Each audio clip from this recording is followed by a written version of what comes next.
Buenas tardes a todos. Un día más, en esta ocasión lunes, transmitiendo desde Bergen Field, New Jersey, en los Estados Unidos. Espero que estéis todos bien. Aquí ya empieza a hacer frío, aunque hoy ha estado un día bastante bien. Y como siempre, comienzo a saludar a todos los que estáis aquí en este momento y a los que estáis en ultramar. Veo conectados al 811-181, que no sabemos si es hombre o mujer, niño o adulto, bebé o anciano. Tenemos a Elizabeth Herrera desde Venezuela,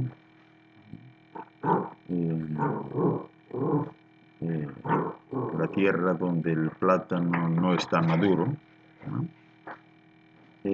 Socorro Torres desde Colombia, un beso a Elizabeth y otro a Socorro. Después tenemos a Verónica Graciela, que está en México, lejos, en el norte. Un beso para Verónica. Ángel Melero, un abrazote para Ángel, que está en algún lugar de la República Dominicana sin determinar. Después tenemos aquí a César Siux. Ignoramos dónde está César Siux. Clementina también está conectada desde Santo Domingo. Un beso para Clementina. Gaby, no sabemos si Gaby es Gabriela pero bueno, en cualquier caso, pues un beso para Gaby.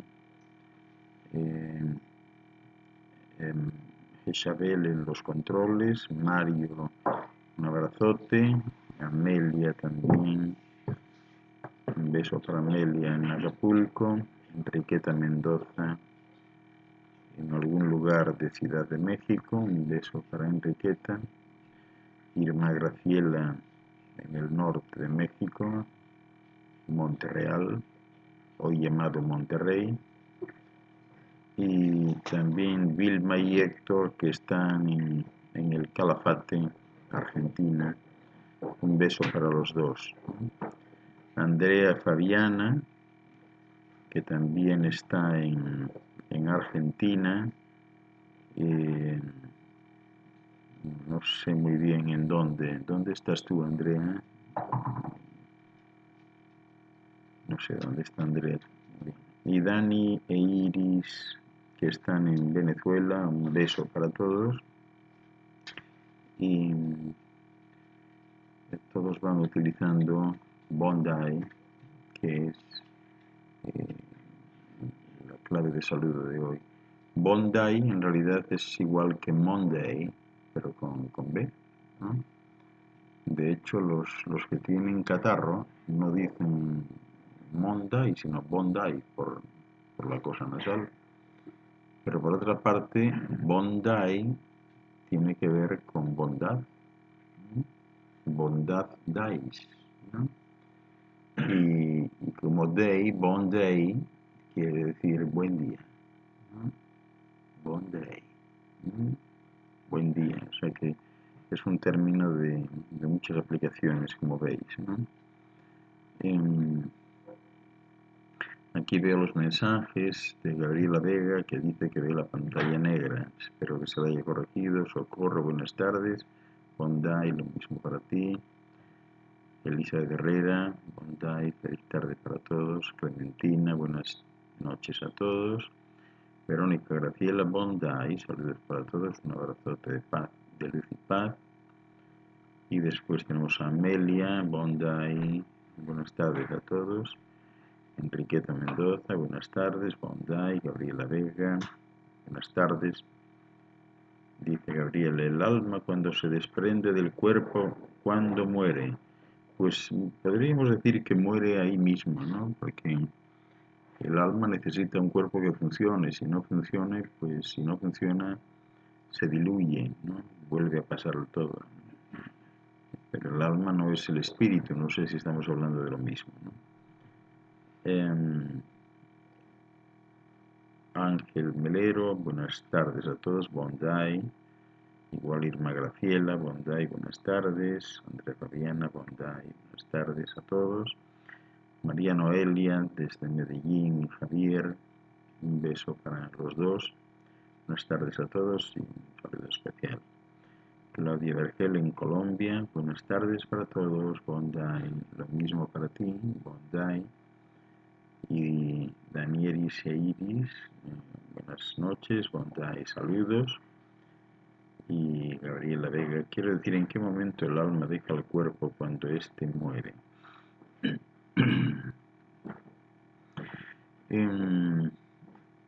El alma colectiva abandona el cuerpo cuando el cuerpo no funciona.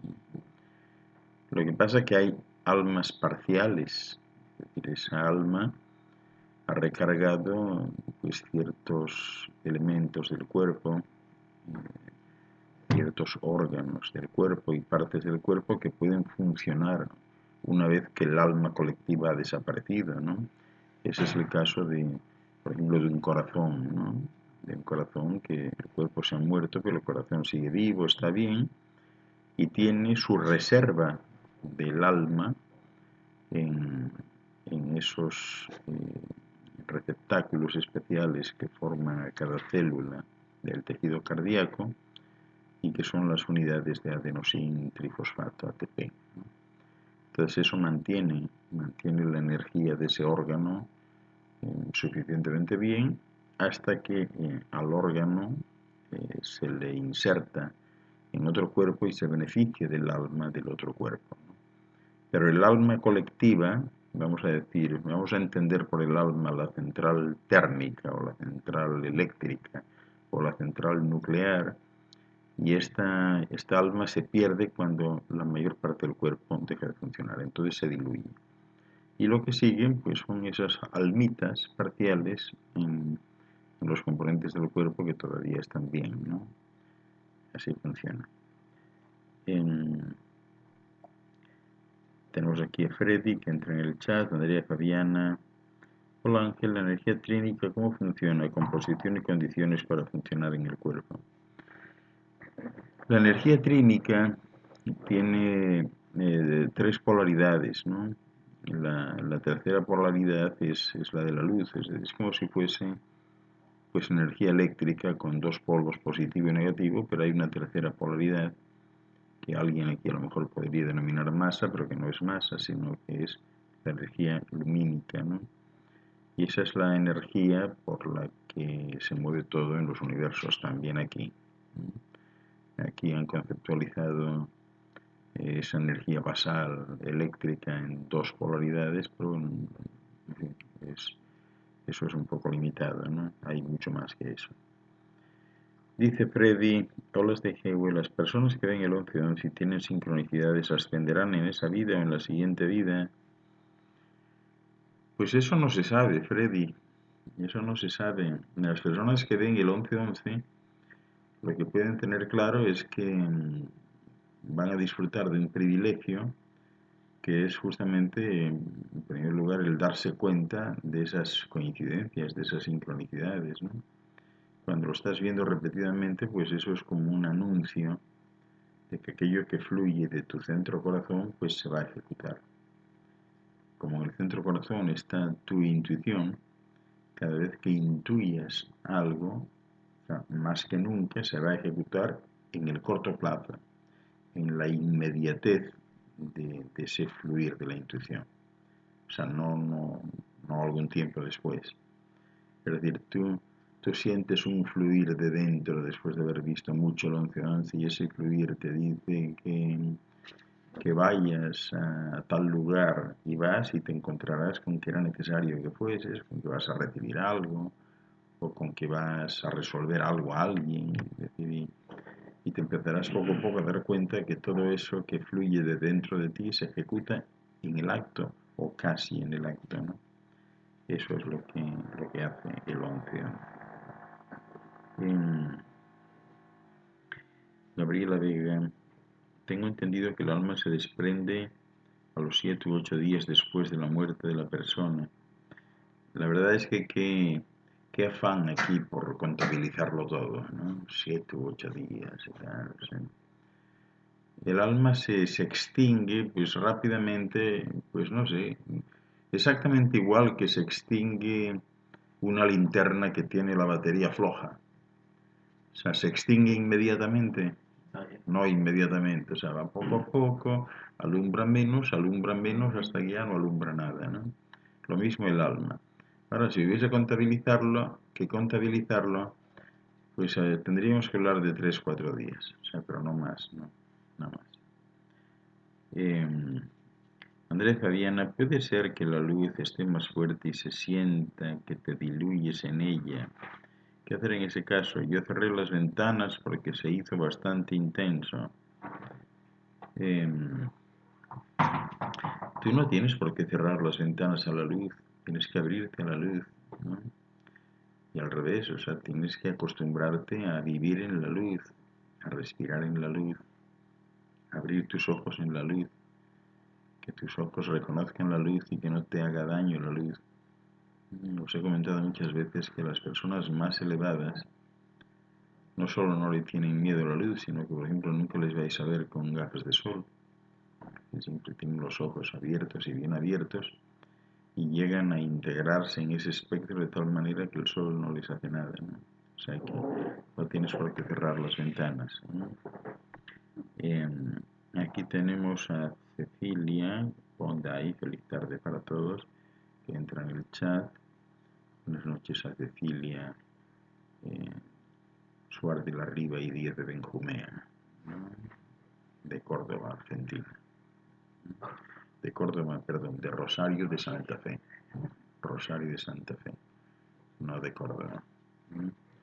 Los americanos no dicen Córdoba, dicen Córdoba. Córdoba. O sea, ¿por qué no podrán decir con el acento en la O, Córdoba, no? Sabes que para un americano es curioso si queréis poner en aprietos a cualquier americano, no tenéis más que pedirle que repita la palabra ferrocarril. De ninguna manera. Nos cambian los nombres, nos cambian los acentos. De ninguna manera ferrocarril. No, y a veces, por ejemplo, con mi nombre ellos se sorprenden mucho, ¿no? Pues claro, mi nombre suena a Uncle Louis. Uncle es tío, ¿no? Porque ellos dicen uncle.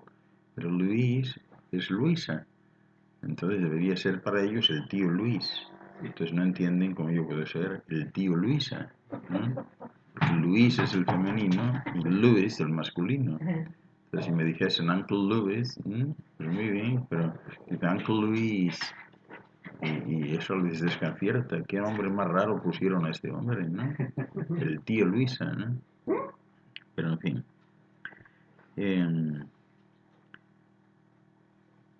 Isabel, hola, gusto en saludarle. Es cierto que las personas que ven el 1111 y tienen sincronicidades están entre las 144.000. No, no necesariamente, no. Claro que no. Gabriela Vega, perdón que siga con el mismo tema, pero influyen aquellas personas que han dejado cosas inconclusas, que su alma se desprenda, más difícil o no. Si supieses que cosas inconclusas no las deja nadie, Gabriela, nadie deja cosas inconclusas. Puede parecerte, le puede parecer a otros, pero realmente no. Simplemente lo que dejas son proyectos que han llegado donde tenían que llegar. ¿Por qué no pensar que algo que quedó inconcluso es que tenía que quedar así? Que no debía continuar, que no ibas por el camino correcto, ¿no? O sea, no se trata de eso, ¿no? En los cielos no existe esa posibilidad de algo inconcluso, porque si se pensase en algo inconcluso de verdad, se pondría en duda pues el funcionamiento propio de la madre naturaleza, y se pondría en duda incluso hasta la perfección de un Dios que te dice que todo es perfecto y que todo está bien. Entonces, si algo quedó inconcluso, pues las cosas no son así, entonces, ¿no? Nada de eso. Y el alma, además, yo creo que, Gabriela, tú estás confundida con el alma, ¿no? Yo creo que tú estás hablando del espíritu, ¿no? Que es una cosa, el alma es otra. El alma es una unidad biológica que hace posible el funcionamiento del cuerpo. El espíritu, la esencia, es otra cosa. Y ese espíritu siempre está ahí porque es exactamente igual que la gran matriz original. O sea, que todo está ahí. Hola, un abrazo, Ángel. Este es Julio.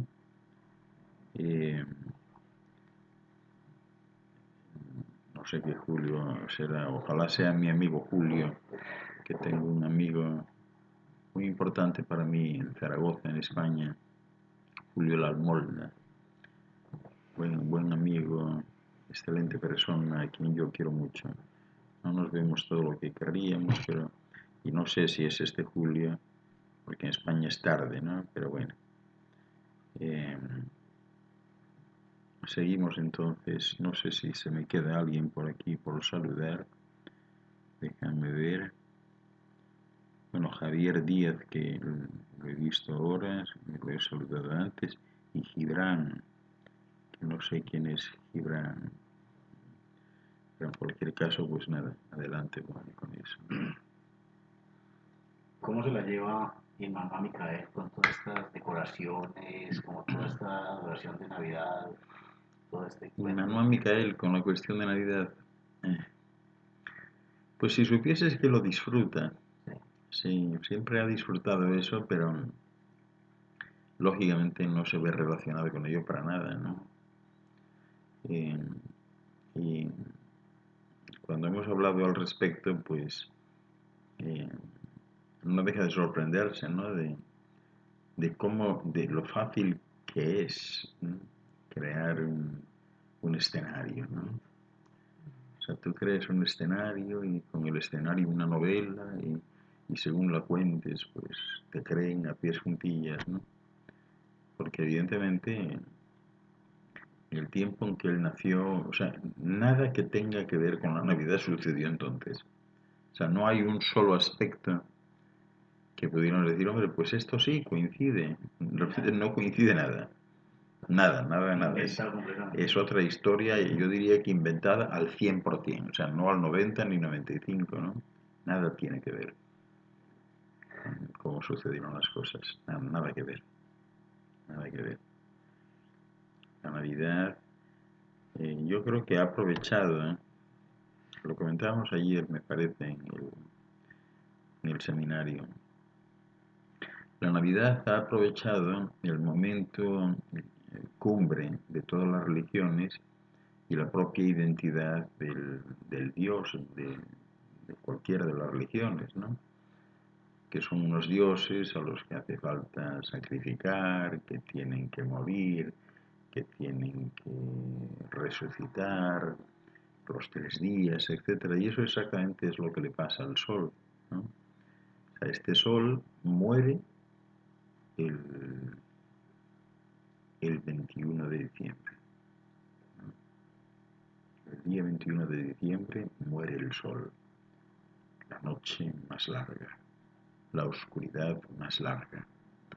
Hay 3 días en que no se nota que el sol resucite, es decir, los días empiezan a crecer 3 días después. Ahí están los 3 días de la resurrección. Y ya estamos en el día 24. Entonces, ¿quién es el que nace el día 24? El sol. ¿Quién es el sol? El niño Jesús. Y ahí empieza la historia, ¿no? Ahí empieza la historia. A partir de ahí, pues claro, todo se ha tergiversado, ¿no? Porque la misma figura de los Reyes Magos, o sea, bueno, en realidad es que es como como ya estamos viendo, ¿no? Han colocado todo, digamos, en el mismo año. Es decir, en el mismo año la celebración hace que Jesús tenga que nacer, que tenga que morir y que tenga que resucitar, ¿no? Y que tenga que ser bautizado, ¿no? Entonces el asunto de los Reyes Magos, pues ya os imaginaréis, unos reyes que van allí a adorar a un niño que no se entera de nada, ¿no? Los reyes no iban a eso, los reyes iban a identificar al niño nacido, a ver si tenía que ver con el gran maestro tibetano que, que había muerto poco tiempo antes, ¿no? Y una vez que lo identifiquen, pero claro, lo identifican, tiene que ser ya un poco grande, porque hay unas ciertas pruebas que un bebé no puede hacer, no puede identificar. Entonces, así fue aquí también, o sea, el niño ya era grande, ya habían transcurrido los años, ¿no? Dice Javier Díaz, si fue tanto y tan doloroso el sufrimiento de Jesús camino al Calvario, ¿cómo se dice en la Biblia? Como se dice en la Biblia, en las películas. Pues sí, el sufrimiento sí lo fue. Lo que pasa que curiosamente no mencionan el mayor de los sufrimientos, no eran los posibles azotes o el caerse o el que te diesen latigazos si es que te los daban, ¿no? El verdadero sufrimiento era de orden anímico, de orden psicológico. El sufrimiento era el ridículo que pasabas, o sea, todo el mundo te estaba viendo cuando te llevaban allí, ¿no? Todo el mundo te estaba viendo cuando te orinabas en el camino, cuando defecabas en el camino, o sea, de verte en condiciones, pues, de cierta higiene, ¿no? Pues te veían allí sucio, sudado, sangrando, ¿no? Y se reían de ti. Ese era el sufrimiento, ¿no? Lo mismo que en la cruz, es decir, cuando subían a alguien a una cruz, en la mayoría de los casos nadie moría en la cruz. En la cruz estaban casi siempre amarrados, ¿no? Y en algunos casos clavados, los menos, ¿no? Y nadie moría en la cruz, pero todos hubieran querido morir. Porque la cruz se ponía en un mirador que había sobre Jerusalén, en el monte Oliveto, y que era por donde paseaba todo Jerusalén los sábados. Ese era el día, ¿no? Los sábados paseaban y se detenían allí, porque era el lugar pues, más bonito, ¿no? Tenías una mejor vista y se veía mucho horizonte. Entonces era allí donde ponían las cruces, ¿no? Te veía todo el mundo. Y ese sentimiento de vergüenza y de ridículo tan arraigado en aquella época ya te acompañaba toda la vida. Esa gente, los que eran reos de algo, no lograban nunca más volver a la normalidad. Y terminaban solos, ni sus familias los querían. Terminaban solos en las casas, enfermos, se abandonaban, se dejaban la barba, ya no se lavaban ni nada. O sea, eso era un suplicio. Si ellos tuviesen la opción de pedir que les matasen, preferirían 1000 veces la muerte a estar allí como estaban. Sí. Ceci. Ok. Le mando un besito desde aquí a Aidien, que está viéndome en la pantalla, y le mando un besito grande con un abracito y ten cuidado con el gato, no le hagas nada. Y con ese perro grande que hay ahí, hay que cuidarlo mucho y quererle mucho a ese perro grande. Ese es Endien. Qué lindo. Que cuide bien ya aquí está. Endien es mi amigo y tiene que cuidar muy bien a Jackie y a Zafira. Mucho cuidado. Isela, hola Ángel Luis, miro al aire y veo lucecitas doradas Son como moscas y también observo los costados de mis oídos que aparece un puntito violeta, dura unos 4 segundos y cuando lo volteo a ver se deshace. No sé lo que sea. Bueno, pues eso es producto de la elevación de frecuencia. Por alguna razón estás elevando tu vibración y entonces ya percibes esto, ¿no? Disfrútalo. Disfrútalo porque lo que estás viendo pues son compañeritos y compañeritas estelares que se quieren manifestar así, que circulan delante de ti, que hacen piruetas para hacerte reír, pero sobre todo para hacerte soñar. Así que disfrútalas, que es un buen momento en tu vida. No todo el mundo es capaz de ver eso. Disfruta eso.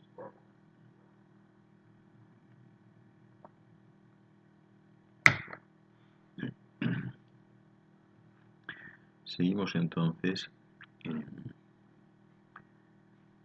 ¿Y dónde salió la idea de todo esto de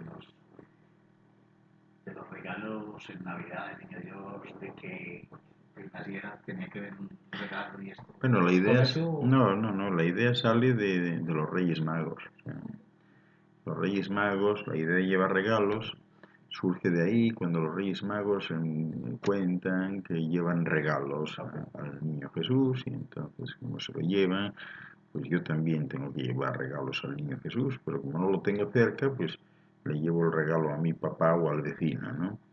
Y de ahí surge la historia, ¿no? Es todo comercial, todo comercial. Es algo muy curioso, ¿no? Pero nada, al final imagínate tú qué cosas, ¿no? En qué ha quedado, ¿no? En qué ha quedado el asunto, ¿no? Pero no. ¿Y qué más? ¿Qué más novedades? Salud integral.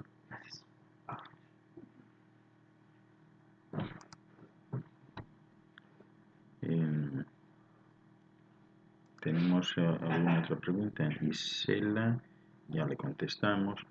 Bueno, cuando llegamos a este tipo de puntos, ¿no? Es importante recordar lo que habíamos hablado del mármol de Carrara, ¿no?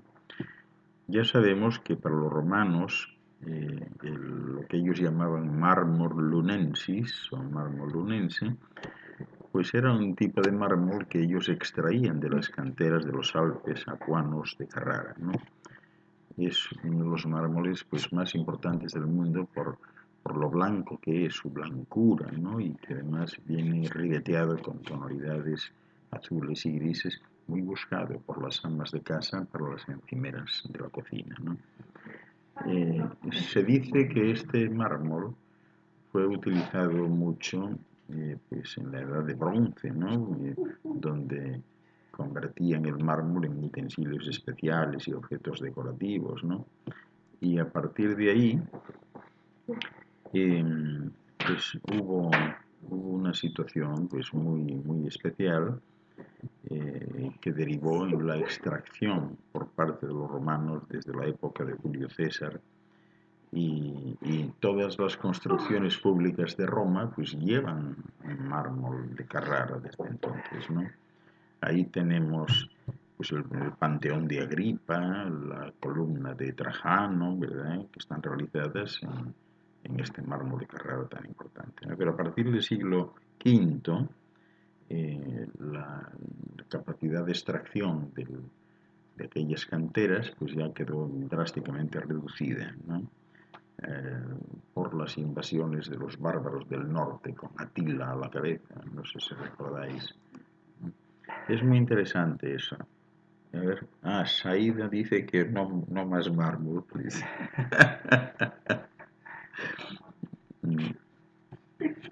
Bueno, es que ese es un tema que tenemos alternativo, ¿no? Cuando se hace el silencio y todo el mundo pues entiende. Sí, es un tema muy interesante, pues valorar eso, o sea, cuál es la incidencia de este mármol en las buenas cocinas contemporáneas y modernas, ¿no? donde lo usan como encimera, ¿no? Porque además es un mármol que no se mancha fácilmente, tiene una porosidad que eh, de alguna manera pues absorbe la grasa residual, ¿no? Y hasta hay casos en que muchas señoras dicen que ni siquiera las hormigas se pasean por encima, ¿no? Que es fenomenal. Dice Ceci, lo increíble del tema es que todo lo que dices es verdad. Pero Ceci, ¿qué pasa? O sea, ¿tú acaso creías que yo estaba inventándome una historia del mármol, ¿no? Sí. O sea, esto es muy importante, ¿no?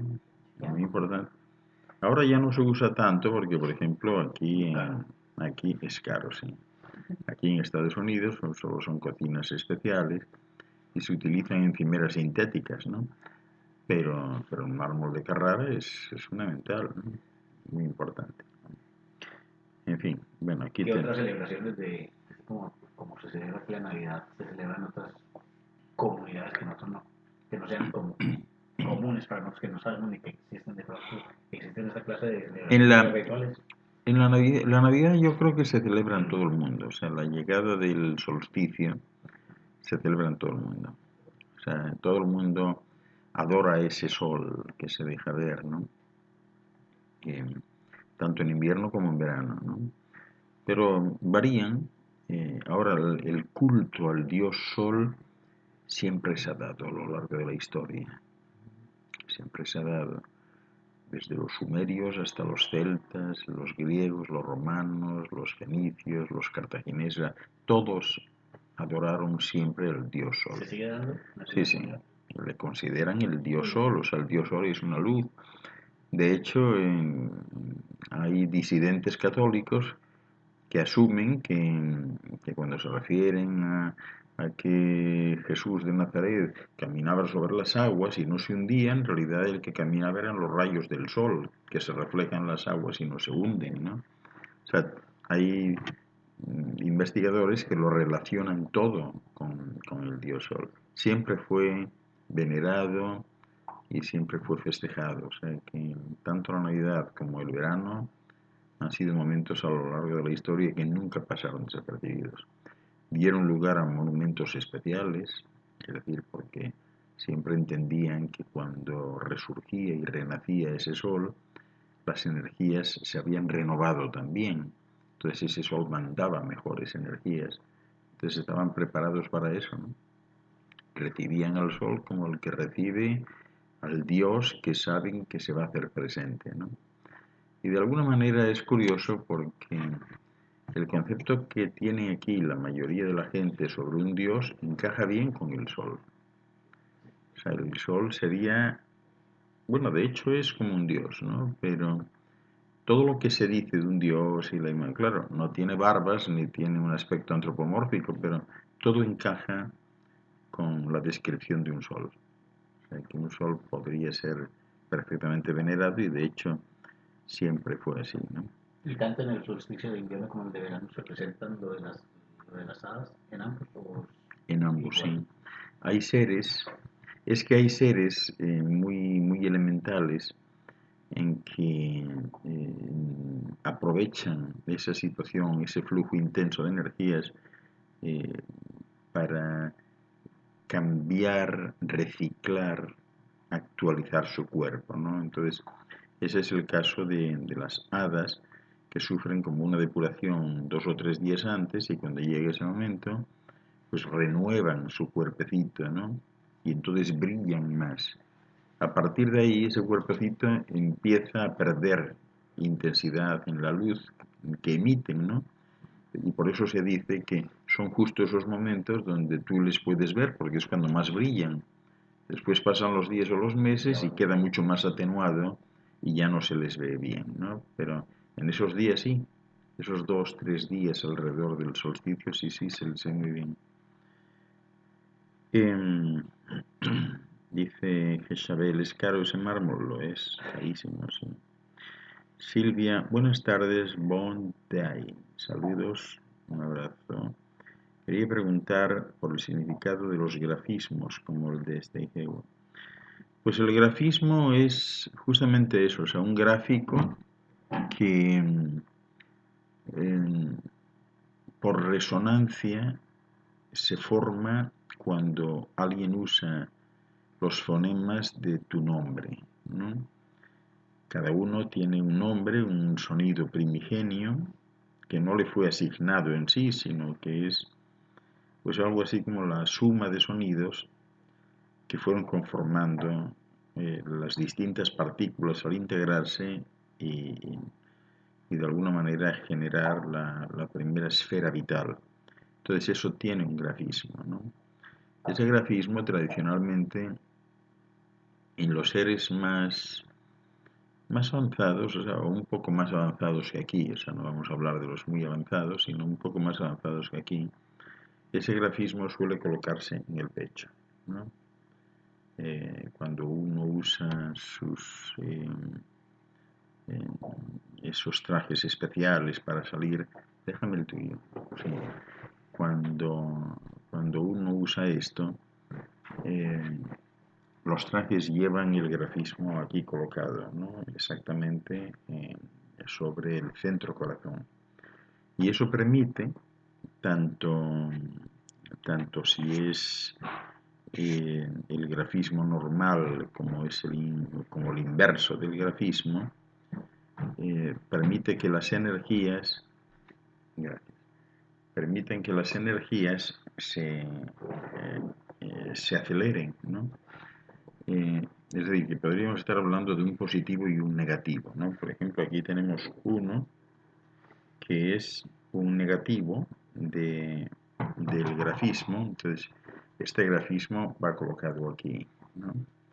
Este es el grafismo que corresponde a Ashdanams, va colocado aquí, él ha hecho esto, entonces cada vez que él tiene este grafismo aquí, cuando le entran las radiaciones vivificadoras del Sol más cercano, lo que sucede es que queda todo mucho más acelerado, ¿no? Se recibe una intensidad mayor, mucha mayor cantidad de esa energía. También si lo hacen el positivo, ¿no? Entonces, por esta razón, en todos los trajes, eso va incluido aquí en el centro del corazón. Lo que se puede hacer también, para quien conoce su grafismo, como Ashton Ange, él tiene esto que puede utilizar cuando quiera. Claro, es importante que no esté cubierto por nada, ¿no? Por ejemplo, pues cuando está en la playa o si va a salir y tiene el pecho descubierto, y esto tiene un efecto impresionante. Pero bueno, vamos a decir que es como si fuese la escritura, por decirlo de alguna manera, de ese nombre, ¿no? O sea, todos tienen asociados un grafismo, todos, sin excepción. Eduardo Guzmán, buenas tardes, besos para toda la familia, igual para ti, ¿no? Dice Javier Díaz, no, por favor, no más mármol. Isabel Bonday, buenas tardes, saludos desde Sonora. Un beso para ti, Isabel. Isabel está en el desierto de Sonora, al noroeste de México. Y aquí tenemos al 221-636, que no sabemos quién es, ¿no? Dice Ángel, he visto unos orbs al despertar de color blanco grisáceo y tuve que limpiarme los ojos con los dedos porque no sabía lo que eran. Pero al fijar la mirada alrededor de la habitación pude ver que danzaban a mi alrededor. Me quedé muy quieta sintiendo, pero solo fue esa vez. ¿Qué significa esto? ¿Por qué no los vuelvo a percibir? Bueno, pues a lo mejor no los vuelves a percibir por la ansiedad. Es decir, seguramente está sumida en algún tipo de ansiedad que no te permite, porque ellos están ahí visibles para quien quiera verles y pueda verles, ¿no? A lo mejor te ha sucedido algo y estás más densa que de costumbre y por esa razón no los ves, ¿no? Asumo que es eso. Gabriela Vega, ¿qué es el destino? Eso que dicen que todo está escrito, ¿no es así? ¿No es cierto? Bueno, sí, vamos a decir, más que escrito, vamos a decir que todo está. Ahora lo que no está es la dirección que tú vas a llevar, esa la decides tú. sea, tú estás en un campo lleno de caminos, o los caminos los vas haciendo tú, pero el campo no termina nunca, ¿no? Tú vas decidiendo si quieres ir por el bosque, si quieres ir por la playa, por la montaña, si te quieres sentar a esperar, o sea, todo eso ya está. Es decir, los pasados, presentes y futuros ya están. Tú decides por dónde quieres ir.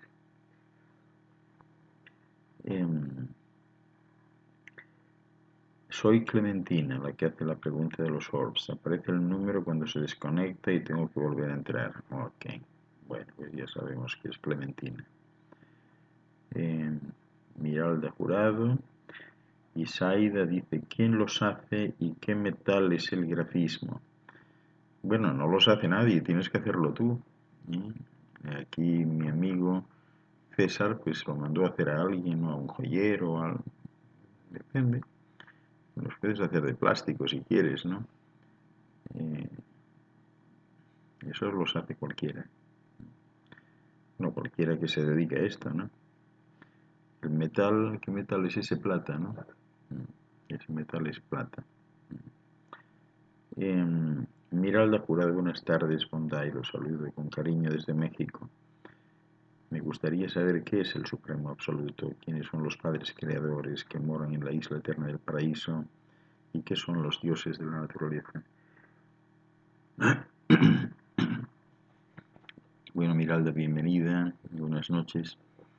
El Supremo Absoluto es una forma de ilustrar la infinitud. O sea, el Supremo Absoluto es un punto de partida que en realidad es inexistente, porque todos son puntos de partida, pero es una manera de identificar pues, al principio de principios, aún teniendo en cuenta que no ha habido principio de principios. Pero para nosotros aquí pues es una forma de poder ilustrar ese concepto, es decir, que siempre hay algo más allá, siempre más allá, ¿no? Los padres creadores son los grupos de seres que crean universos, galaxias, cúmulos, constelaciones, macrosistemas estelares, soles y planetas, pero que siguen un criterio biológico, es decir, que al igual que un matrimonio en el que ella queda embarazada, pues no podría justificar ante nadie que están esperando en vez de un hijo a un nieto, ¿no? Pues alguien les diría que bueno, que están equivocados, que lo que van a tener, ella va a dar a luz a un hijo, pero no a un nieto, ¿no? Si ese hijo después, el día de mañana, o esa hija, perdón, queda a su vez embarazada, ella tendrá una hija y esa hija, por genética, será nieta de los anteriores, ¿no? Lo mismo sucede en el cosmos, siempre hay unos padres creadores, ¿no?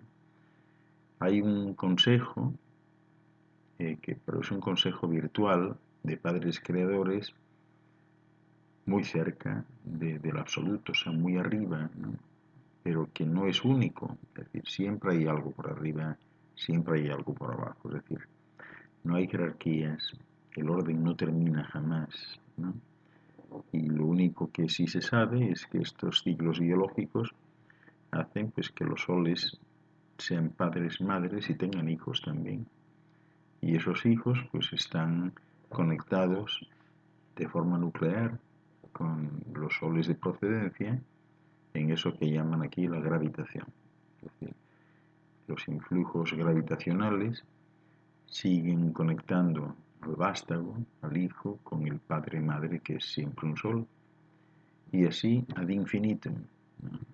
Los dioses de la naturaleza son, bueno, dioses, claro, utilizando términos de aquí, al igual que utilizo términos de aquí cuando hablo de los padres creadores o del supremo absoluto que todo el mundo puede entender. O sea, el supremo absoluto sería como el dios de dioses, ¿no?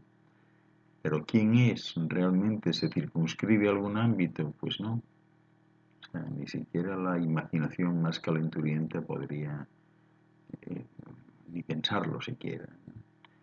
De hecho, en los mundos más avanzados de la eternidad, nadie habla de eso, ¿no? Queda demasiado lejano, demasiado inalcanzable. No se puede concebir aún en mentes evolucionarias muy potentes, ¿no? Pero bueno, como concepto sí se puede narrar, ¿no? Los dioses de la naturaleza son los dioses que vienen finalmente a un planeta que se crea y que terminan de conformarlo para que albergue vida orgánica. Esos son los dioses, y son los dioses que trabajan sobre los aires y los fluidos, ¿no? Sobre la tierra y sobre los metales densos que conforman ese planeta. Esos son los dioses de la naturaleza. Leyendo en el libro de Ami, el niño de las estrellas, en una parte decía que iban a otro planeta y también allá les hacían creer a ellos que ese era el único planeta donde había vida, así como hacen aquí. Eso es verdad, en otros planetas también les hacen creer, de esta misma densidad también les hacen creer que son los únicos. Sí, bueno, lo que sucede aquí, por ejemplo, que se cree que uno es único, pues eso es normal. Sí. Eso es normal, pero también es normal en la misma Tierra. O sea, eso es fruto del nivel evolutivo en el que estás. O sea, ¿qué sucede aquí con un país?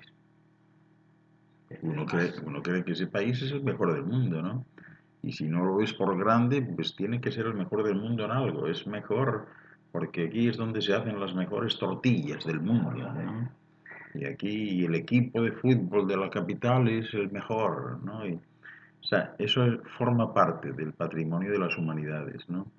Hasta que empiezas a darte cuenta que, bueno, que eso no tiene importancia y ¿para qué quieres ser tú el mejor del mundo? O sea, con eso ¿qué vas a lograr? Aparte de una autosatisfacción. No eres el único. Sí, se da en todas partes, o sea, parte de la evolución es esa, ¿no? Es el desarrollo del ego, ¿no? Hasta que tú no rompes con ese desarrollo, pues te sigues pensando que tú eres de los lilis, el más listo y el más lindo, ¿no? ¿Qué hay? Y eso llega a tal punto que hasta las propias madres y padres, sin sentido y sin pensárselo, pues se lo hacen creer a sus hijos, ¿no? Que ellos son los más listos, los mejores, los que más saben y los que caminan con más garbo, ¿no? O sea, esas son las madres y padres, ¿no? Sí, es normal eso en todas partes. Dice Clementina que hable sobre la isla eterna del paraíso. La isla eterna del paraíso es un término pues muy de aquí, ¿no? Porque a veces se han referido los libros sagrados al paraíso como algo muy elusivo, ¿no? Como casi perteneciente al mundo de los sueños, algo inalcanzable, de donde se partía, de donde surgía toda la vida original, y entonces por eso se habla así, ¿no? Pero la isla eterna del paraíso, en realidad, es un centro imaginario que vive en la imaginación de los más elevados, porque en realidad la isla eterna del paraíso no es un centro que nadie conozca ni que nadie se imagine, ¿no? Sobre todo por una razón, porque no hay un centro. Todos son centros, todos son los centros. Por eso cuando en alguna ocasión nos comentaba lo que respondió Todd, ¿no? Aquellos que le preguntaban qué era para él Dios, y él les decía, pues Dios para mí es una esfera que tiene su centro en todas partes y su perímetro en ninguna, ¿no? Bueno, pues esto ilustra muy bien ese concepto. ¿Dónde está la isla eterna del paraíso, el centro de los centros? En todas partes y en ninguna. Es una figura imaginativa, ¿no? Para dar a entender cómo pudiera ser todo, ¿no? Déjame una plataforma redonda si tienes. Eso de ahí, exacto. La isla eterna del paraíso se imagina así, es decir, es una plataforma, ¿verdad? Estática en algún punto, de la que fluyen dos tipos de energías. Unos en esta dirección, por arriba, circular, y otra por abajo, ¿no? Y que tiene un grosor en el medio estabilizador de las dos energías. Esto funciona como un toroide, es decir, estas energías de arriba van a la eternidad y vuelven a entrar, ¿no? entran, es como si esto estuviese pues agujereado en el medio. Y eso que aparece en el medio, ese haz de una luz indescriptible, de gran potencia, es lo que conocemos también de forma subjetiva como el centro del signo. Entonces las dos energías quedan ejecutadas y estabilizadas por esta parte del medio, donde no hay energía. Esto es un estabilizador. Y ese es el concepto de la isla eterna del paraíso. Una vez más, esa trinidad, esa trilogía energética de más, menos, neutro, estabilización.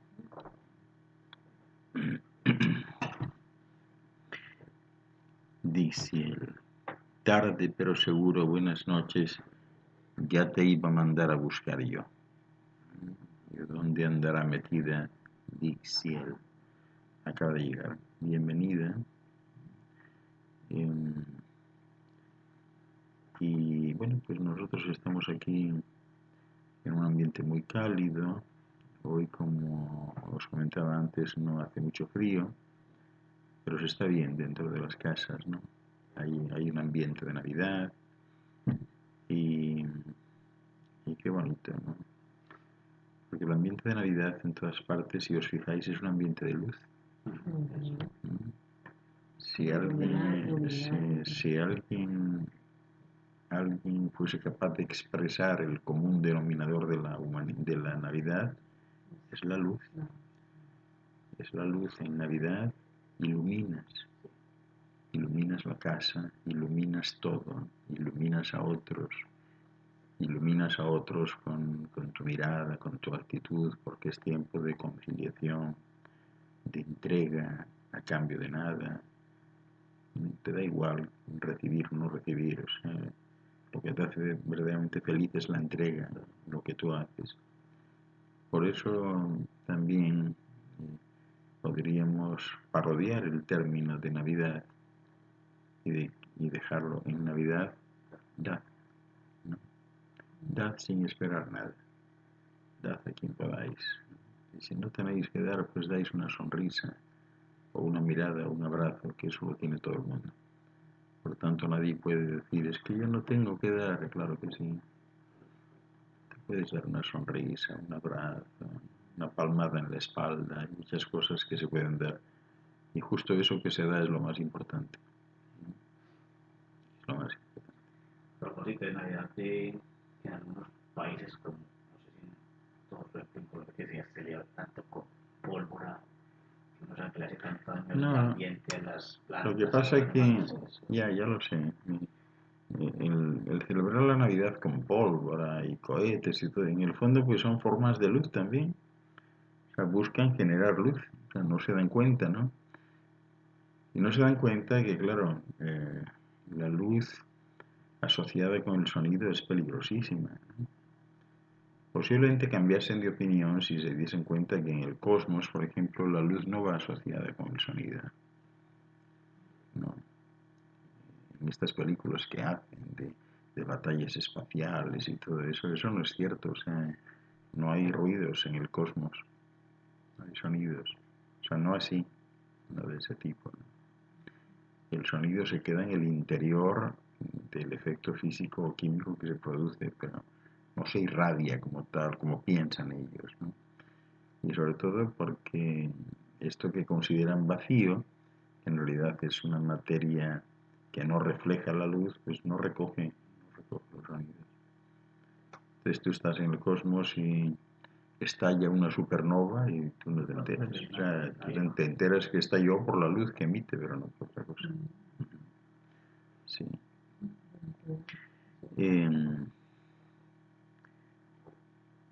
Tenemos aquí a María. Hola Ángel Luis, ¿cuál es la diferencia entre la cuarta dimensión y plano astral que menciona Robert Monroe? Es que en realidad, María, la cuarta dimensión pues son términos no objetivos que han usado aquí para clasificar, ¿no? Aquí es demasiado habitual intentar cuantificar, cualificar, estereotipar, ¿no? es decir, generar jerarquías del tipo que sea, ¿no? Esta no es la tercera dimensión, ni la siguiente es la cuarta, y ni siquiera es así, porque las franjas dimensionales pues son infinitas, ¿no? Es decir, podríamos perfectamente pensar o imaginar que entre lo que llamáis aquí la tercera y la cuarta dimensión hay infinitos planos intermedios. Cuando se salta a la cuarta, bueno, pues saltas a lo que aquí llaman la cuarta, cuando la tercera no puede contenerte, o sea, cuando te escapas a los márgenes vibratorios que están contemplados en ese segmento dimensional que aquí dicen llamar, o que llaman la tercera dimensión, ¿no? De forma que cada una de las dimensiones tiene otros planos integrados, es como estos cuerpos, o sea, la dimensión no es tan solo una. En el nivel vibratorio de que se trate, esa dimensión tiene otros planos, ¿no? Tiene otros umbrales hacia arriba y hacia abajo. Y esos son los planos que aquí llamáis astrales, ¿no? Y que otros llaman etéricos, ¿no? Es decir, la dimensión no va sola, ¿no? Tiene unos umbrales, ¿no? Que es a lo que tú te refieres, ¿no? Y lo que menciona Robert Monroe. Saida, ¿cuándo va a hablar de Merlín? ¿Para qué quieres que hable de Merlín? Ya tengo previsto hablar de Merlín, pero quiero hacerlo solo, sin tener a nadie que me esté mirando sobre la marcha, para evitar problemas mayores, ¿no? Pero dime, ¿para qué quieres tú que hablen de Merlín? A ver, ¿qué te pasa a ti con Merlín? Cuéntame. Ángel, ¿quién crea los embriones humanos? ¿Cómo es la fusión con las esencias y cuál es la finalidad? Los embriones humanos se crean cuando una esencia, es decir, un grumo de esa papilla universal, de ese atole universal, adquiere individualidad. Y ese grumo se coloca en la cabeza de un espermatozoide, que es una unidad biológica muy pequeña, pero ya bastante diferenciada, es decir, no es una ameba, ¿no? Y esa unidad biológica inicia el ciclo vital con la esencia ya dentro, con la esencia en la cabeza, perforando un óvulo. El espermatozoide has de considerarlo como el vehículo de la esencia en ese momento. La esencia es quien dirige a ese espermatozoide y ese espermatozoide tiene pues una especie de ojiva nuclear en la cabeza, es decir, tiene una bomba, ¿no? Esa bomba tiene que ser estallada justo cuando se produce el contacto, porque si estalla antes o después ya no sirve. Tiene que ser justo cuando se produce el contacto con la membrana celular del óvulo, de ese huevo, ¿no?, al que intenta penetrar. Por la explosión genera un agujero por la que penetra, por la que entra el espermatozoide. Ese agujero se cierra inmediatamente porque la célula perdería entonces líquido citoplasmático y correría el riesgo de deshacerse y de morir. Por tanto, se cierra inmediatamente, ¿no? Y una vez que el espermatozoide está dentro, la esencia que sigue dentro del espermatozoide inicia un proceso que es conocido como mitosis, ¿no? Ese proceso es la replicación celular, es decir, va a duplicar la célula. O sea, de ese huevo inicial va a sacar 2 huevos. Ahora de lo que se trata en ese proceso es que se vayan replicando muchos huevos para hacer una entidad biológica compleja. Entonces ahí se inicia otro proceso adicional que es conocido como la cariocinesis, que consiste en la duplicación exacta de una célula a otra. O sea, ya no partirla en 2, sino hacer que todos los componentes del huevo primero estén en el huevo segundo. Y que al dividirse en 4, todos los componentes interiores de la célula sean exactamente iguales a los demás. Y así se va produciendo pues esa diferenciación y esa especialización que luego va a dar lugar pues a tejidos complejos, a órganos, etcétera, y finalmente al feto, ¿no? O sea que el feto es generado desde esa intención de una esencia que previamente ha pedido permiso y autorización a los padres que ha elegido. Si ellos están de acuerdo, esa esencia comienza a realizar su trabajo hasta que deriva en la aparición de eso que llamáis el feto, ¿no? Pues basados en eso mismo, en la multiplicación de células, también sobre esa misma base se puede dar la regeneración completa de un órgano. Sí, claro. Porque esas células, la multiplicación, la replicación de las células, se lleva a cabo mediante una especie de programa informático que aparece en la genética original, o sea, en las moléculas de ADN, ¿no? Que llevan perfectamente la programación aprendida, ¿no? Por ese mismo procedimiento, en el futuro inmediato, pues será posible, si algo no sale bien, revisar la programación para volverlo bien. Y entonces esto que llaman clonación, pues no será tanto una clonación, sino una restitución del programa original de esa célula que está en malas condiciones y que está generando una unidad biológica, un órgano o lo que sea, también en malas condiciones. Entonces eso se detecta, se altera la programación y se le devuelve a sus parámetros originales y todo vuelve a la normalidad. Y eso es lo que va a pasar, por ejemplo, pues eso, con aquel que le amputen un miembro por la razón que sea, eh, se va a reprogramar y el miembro empezará a salir igual que estaba antes. ¿La misma persona se reprogramaría o sería La misma persona terminará haciéndola, pero mientras tanto, o sea, hay una etapa anterior que será la medicina alopática quien haga eso, ¿no? De manera que en el futuro inmediato pues no habrá medicina invasiva ni operaciones de ningún tipo, o sea, ni cirugías ni nada de esto, porque la cirugía será en realidad informática. Cuando usted dice inmediato son, porque los tiempos de verdad no existen, pueden ser... Cuando digo inmediato, o sea, todo esto estará funcionando muy bien antes de 100 años. Sí, no, van a tocar muchas cosas, o sea, porque todo esto va progresando de una manera imparable, o sea, todo está funcionando con una especie de progresión hipergeométrica, es decir, que ahora en un año se avanza más que antes en 50, ¿no? En un mes avanzas más que antes en 10 años y así. Y no se corre el riesgo que ahorita tanta tecnología que hay, pero está siendo supuestamente mal utilizada porque la gente se está perdiendo en la tecnología. Puede crear un caos. Bueno, ya está creando un caos esa tecnología y no está solucionando muchas cosas, ¿no?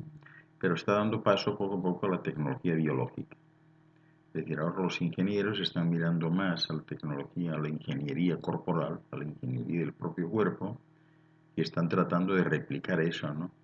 Los ingenieros ya están pensando en que mejor que arreglar una tubería, crear una tubería que se arregle sola, si tiene una fuga, ¿no? Que en vez de crear una tubería con un material rígido que ante cualquier movimiento rompe, pues que no sea rígido, que sea flexible, ¿no? Entonces, si es flexible, pues ya están mirando, oye, pues qué mejor tubería que las de los capilares, venas y arterias, ¿no? A lo mejor eso es lo que podemos lograr, ¿no? Y de esa manera se puede mover la Tierra y no pasa absolutamente nada. Hacia allá caminamos.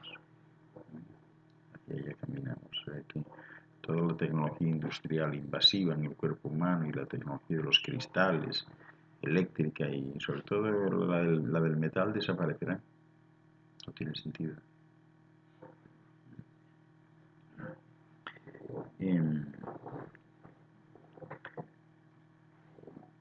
Me llama la atención, pienso que era extraterrestre y alquímico y que podemos aprender de ellos. Era un viejito sabio, eso creo. Bueno, no sé, la verdad es que no sé de lo que me estás hablando ahora mismo. Em, Cecilia, hay personas que nunca debieron separarse, o eso era justamente lo que tenía que suceder de acuerdo a las realidades simultáneas que se crean. Em, Todo es como tiene que ser, Cecilia.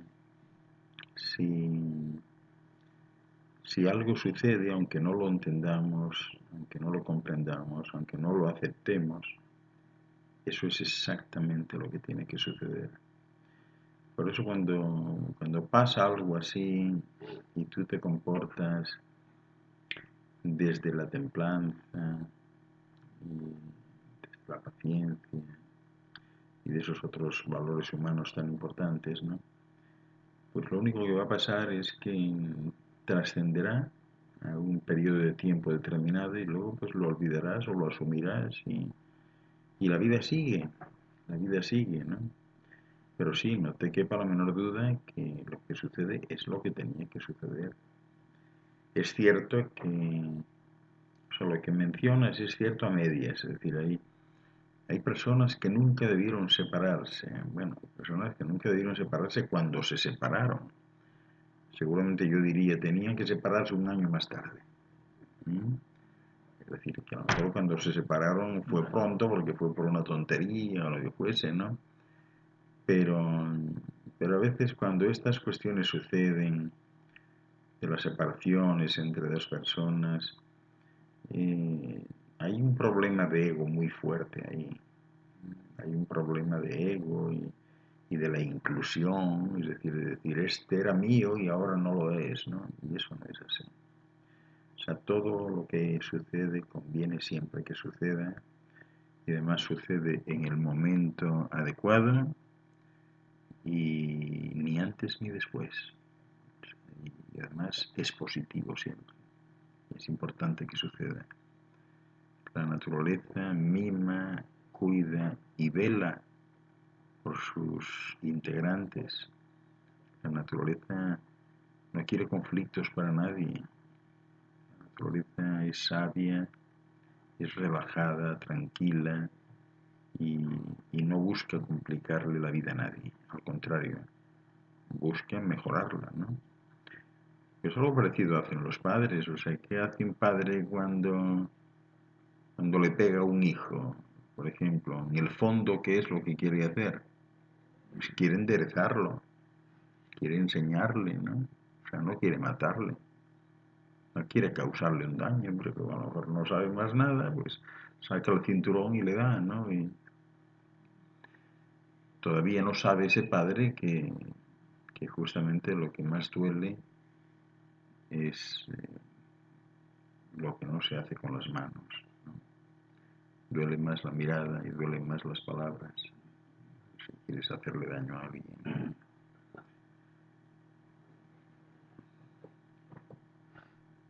Saludamos a Lein Samad que se acaba de conectar y déjame ver si yo ando por ahí perdido. Bueno, aquí veo a Gerardo que no sé cuándo se conectó. Saludos a Gerardo. Eh, ¿Alguna vez usted nos comentó, no sé, de pronto, hablando tiempo atrás, que había alguien por ahí de afuera que venía a alguna parte, creo que aquí en Estados Unidos, o andaba por ahí, y que a veces, si se lo encuentra en el momento preciso, te llevaba a dar una vuelta? ¿Eso es real, es cierto, sigue sí, estando? sí, sí. Esos son ¿Se puede tener el mismo?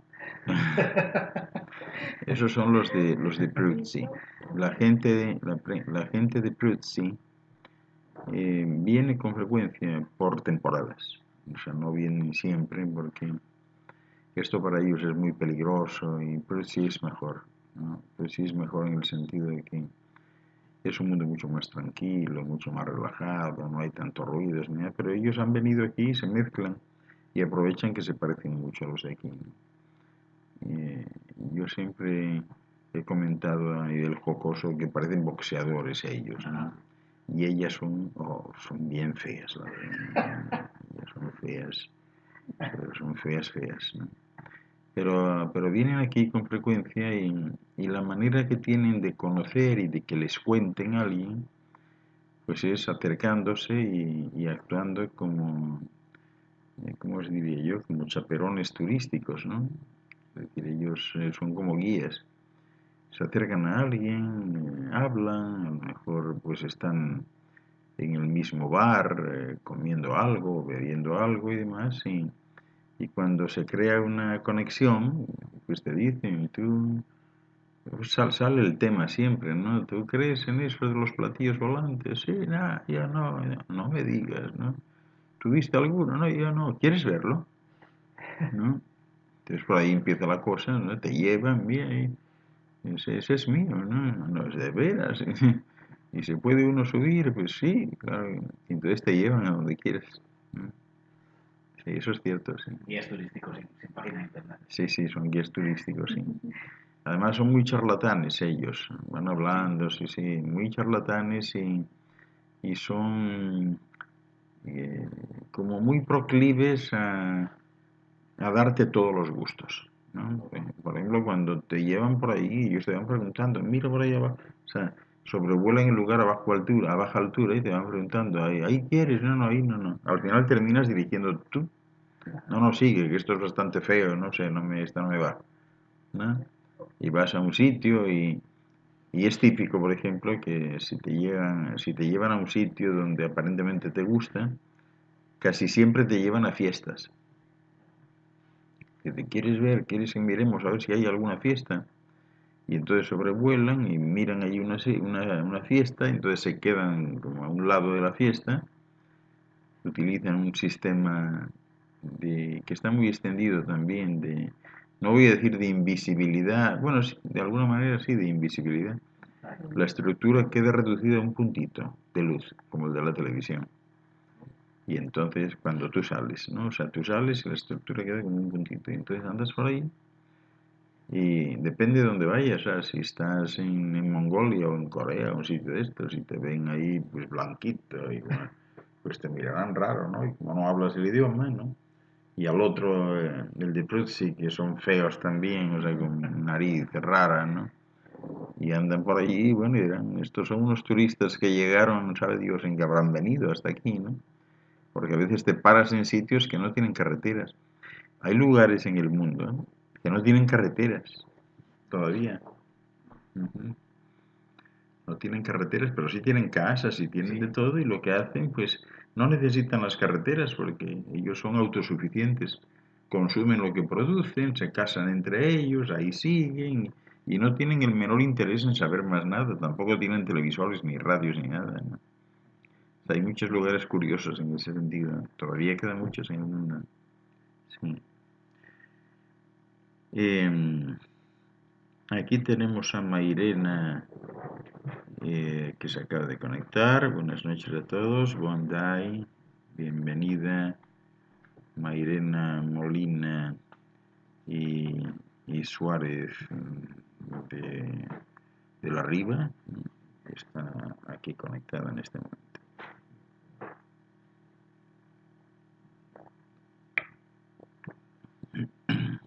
Bien, en estos momentos en que cuando existe un silencio así de este tipo, afortunadamente tenemos nosotros la, la posibilidad pues, de seguir adelante, ¿verdad? Seguirle cambiando. No, no, está bien, ¿no? Está bien. Y, y bueno, podríamos hablar en como el, el que se haya hecho tan famoso el mármol de Carrara, pues se debe fundamentalmente a dos escultores italianos de reconocido prestigio y reputación. Se llamaban Giovanni y Nicola Pisano, ¿no? Quienes siempre lo han utilizado para sus obras en toda la zona central de Italia y aparece sobre todo en la Catedral de Siena, ¿no? Donde Santa Catalina de Siena, con un púlpito gótico octogonal que es una cosa extraordinaria, ¿no? Todo el mundo valora eso sobremanera, ¿no? A mí me gustaría tener una estatua de mármol de Carrara, ¿no? No he podido lograrlo todavía, sobre todo por la anemia perniciosa que padecen mis finanzas, ¿no? Pero no por otra razón, ¿no? O sea, yo siempre he Hablando del deseado. mármol de Carrara, hay algo similar que se llama el cristal de Murano. Ah, sí, sí. ¿Qué es? ¿Qué es en sí? ¿Eso viene así de una beta de esos colores? Sí. Bueno, no. El cristal de Murano se hace. ¿Eso es Sí, hecho? sí, lo hacen, ¿Eso es sí. derretido y lo hacen? Sí, lo hacen, Yo sí. pensé que había encontrado una beta, una mina o algo. No, o sea, lo hacen. O sea, en Italia es típico eso, ¿no? Y además hay mucho, por ejemplo, en la zona de Venecia, y es muy interesante, ¿no? Porque ese arte del cristal, cuando vayáis a Venecia lo veréis, ¿no? Cómo tiran de él, ¿verdad? O sea, cómo lo hacen, cómo lo soplan, ¿no? Es impresionante, sí. Ujú. Y bueno, pues lo que utilizan, pues básicamente es arena, ¿no? O sea, para eso, ¿no? Y, ¿Qué lo hace y que le sea tan dan costoso?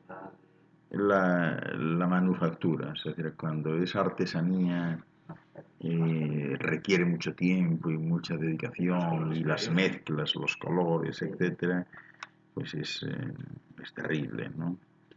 Entonces, bueno, cuando vayáis a Venecia lo veréis, ¿no? O sea, hay una parte o sea, las caminatas, los paseos turísticos suelen incluir pues ir en góndola o en barca a un islote, que es donde los hacen, ¿no? Donde están las grandes fábricas, ¿no? Y, y este es como, pues no sé, como la más alta expresión de la artesanía del cristal, ¿no?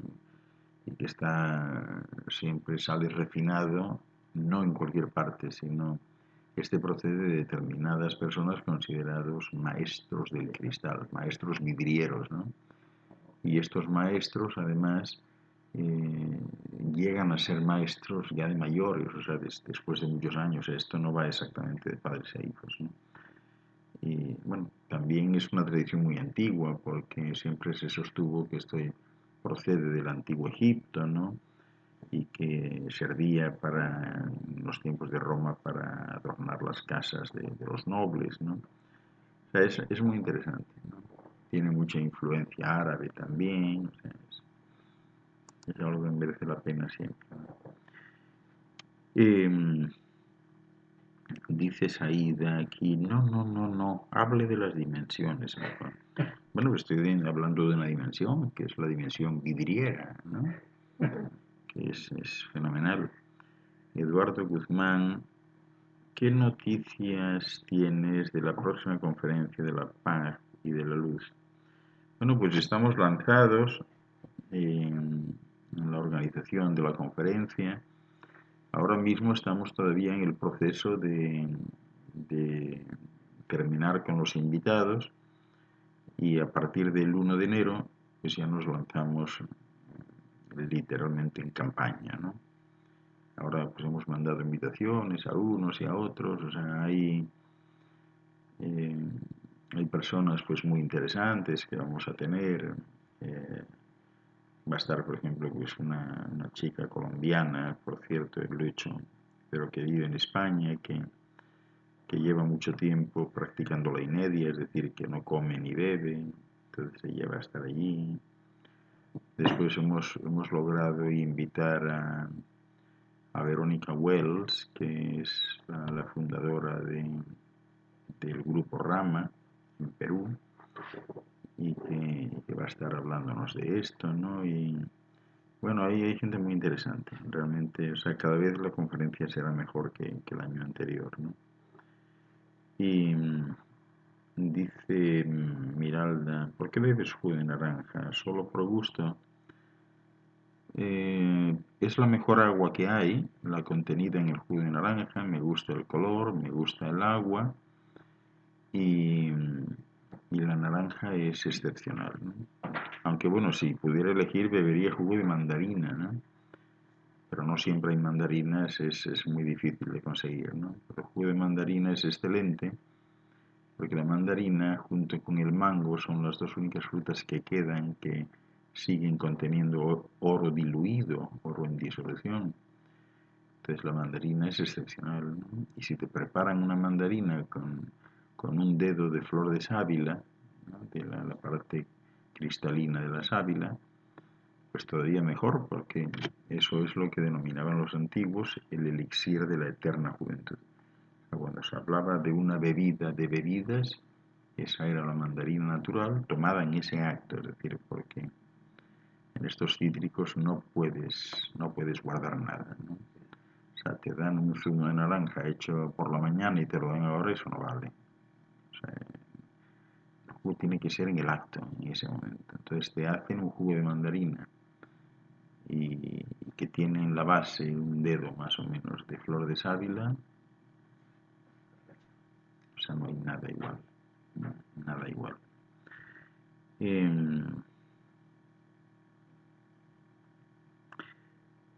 Saida dice, ¿por qué la gente tiene diferentes costumbres y qué costumbres tienen los extraterrestres? Te pregunto mucho para que no hable del mármol. Bueno, Ya saben todo, oye. está bien.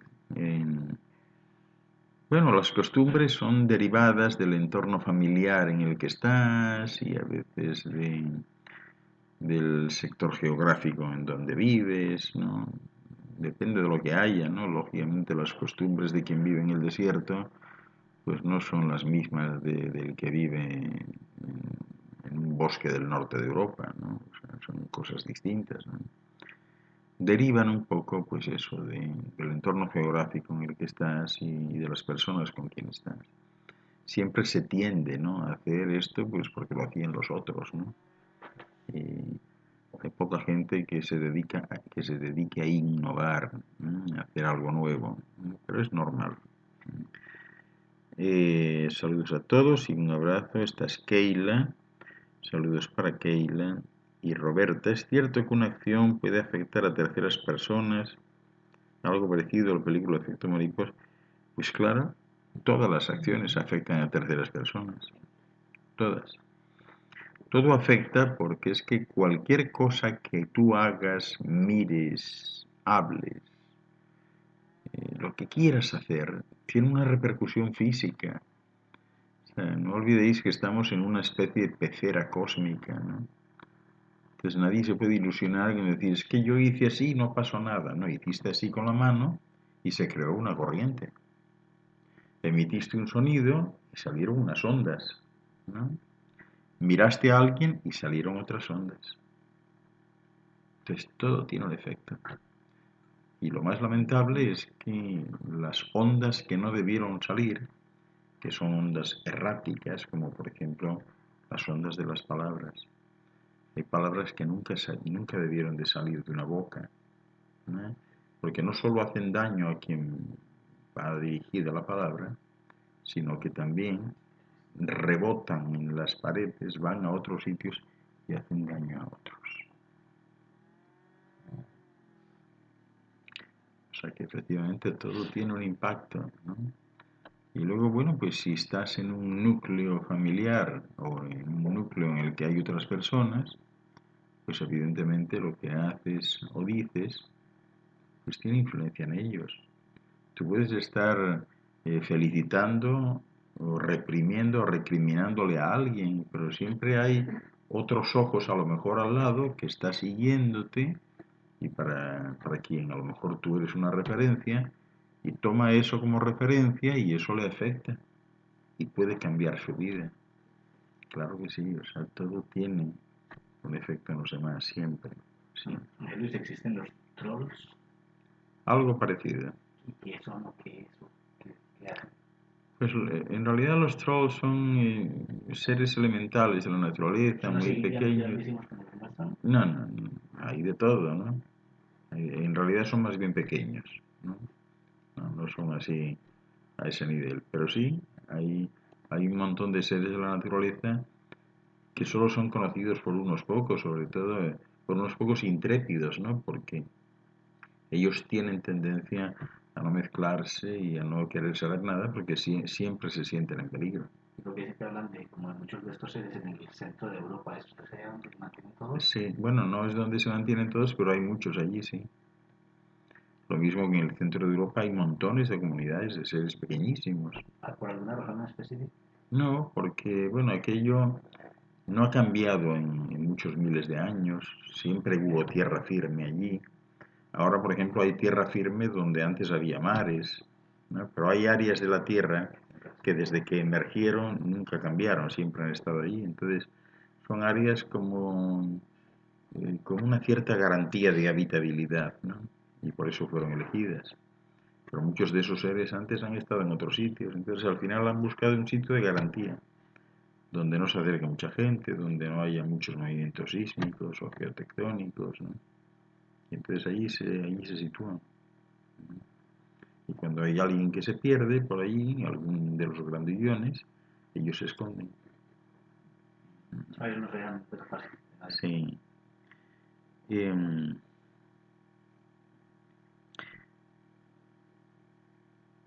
Vamos a ver. Dani e Iris, una pregunta. ¿La sábila sufre si la utilizamos para el jugo? Sí, o sea, la sábila sufre, pero bueno, es lo mismo que podría sufrir una madre a la que le dices, oye, ¿me prestas un pecho para darle leche a mi niño que yo no tengo? Y a lo mejor a esa madre pues no le gusta mucho, o siente, qué sé yo, porque el niño le tira del pezón y tal, pero lo hace, ¿no? Así haría la sábila. O sea, la cuestión es que utilices eso de la sábila sin matar la planta de la sábila. Solo coges una hoja, no toda la planta, ¿no? Uh-huh. Em, si uno le desea algo malo a alguien, eso puede afectarle como si le decimos algo bueno. Si dices algo malo a alguien sabiendo que es malo y que le puede afectar, en realidad te estás disparando a ti mismo. Estás disparando contra tu propio tejado, ¿no? Si por el contrario dices algo bueno, estás generando una lluvia de energía positiva para todos. Es decir, esas energías, vamos a decir, malas, negativas, vuelven sobre ti. Y las otras van hacia los demás y no vuelven sobre ti, porque ya han salido de ti y tú estás en ese momento bien, en positivo, construyendo, no destruyendo. Esa es la diferencia. Hace unos meses se habló por televisión del descubrimiento de Heaven's Gate en el espacio. Mostraron sus imágenes y tenía el aspecto de estalactitas de color turquesa, una auténtica joya en el espacio. ¿Sabes algo de esto? Para mí fue apasionante. El Heaven's Gate es una especulación, Clementina. Es una especulación porque, o sea, no hay como tal puertas del cielo. Lo que hay en el espacio, pues, existen muchas moradas, posibilidades, colores, luces. Es que es inimaginable, es inimaginable. Tanto que se habla de la NASA, eso sí lo hace la NASA, o sea, publica constantemente imágenes espaciales, porque están constantemente los satélites fotografiando, ¿no? Pero no tiene sentido darles una categoría de puerta estelar o puerta al cielo, lo que sea, o como hay alguna galaxia que vista desde lejos pues parece un ojo abierto, azul, ¿no? Obviamente pues no es un ojo, no es nada, ¿no? Es una coincidencia. Y no significa, realmente no significa nada, ¿no? No tiene importancia. No sé, por qué razón te interesa a ti eso? ¿Hay algún especial que te haga mirar a esa situación?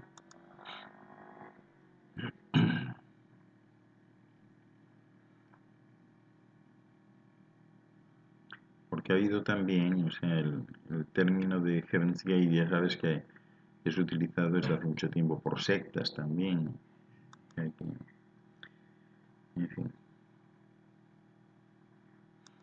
¿qué más?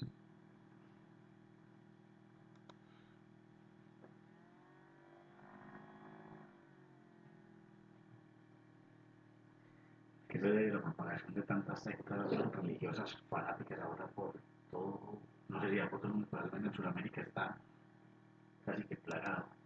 de sectas. Sí, religiosas fanáticas, pero con unas ideas todas extrañas que uno chequea en internet y salen, cada día sale algo distinto que... Yo creo que tenéis que tener especial cuidado. Yo nunca he alertado antes de esto, pero pienso que es el momento. Tenéis que tener mucho cuidado con estar en YouTube, ¿no? O sea, YouTube tiene cosas excepcionales, tiene el mayor menú posible, pero fijaros cómo son las cosas que los presidentes de Google y de Facebook han unido fuerzas ahora para intentar combatir las noticias falsas, ¿no?, que circulan sobre todo por YouTube, porque aunque hay controles, pues no los hay suficientemente, ¿no?